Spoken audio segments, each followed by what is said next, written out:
على طاولة البحث، كرة منقولة تلعب خطرة. الله، شوف شوف شوف شوف شوف شوف شوف، مر من الدفاع واقترب وحطها في المرمى وامام وليد عبد ربه. شوف، خطفت بقتاليه، فريق مقاتل، فريق يلعب بحماس وبقتال، وبالتالي يوصل الى المرمى وبيحطها واللعبه الاخيره في الشوط الاول. هنا الكره اللعب وتوصل وخطره، الله، بلقطه حلوه. شوف شوف شوف شوف شوف شوف شوف، لعبها وحطها بالراس وخلفيه، وحارس المرمى لم يكن والهدف ياتي بالوقت الاخير، والوقت بدل الضايع ياتي في الحسن كيتا ليرفض خساره حتى في شوط واحد امام الاماراتي. ماذا سيفعل اللي غطى عامر ذيب؟ العوبه الان خطره لفريق الشباب، ويلعبها ويحطها وكان الاهداف.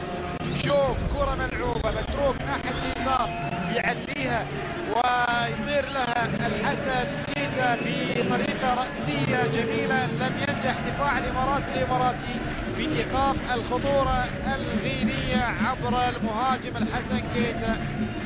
2 الشباب، واذا كان الانتصار لفريق الشباب معناته سيهدد دوم اصفهان الايراني ويكون عند الاولمبي والاول فيما بعد. هنا محاوله شبابيه للثالث وجول.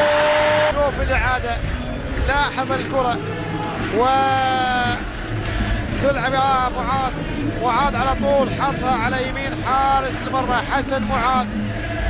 2 كيتا وهدف لحسن معاذ و3 أهداف.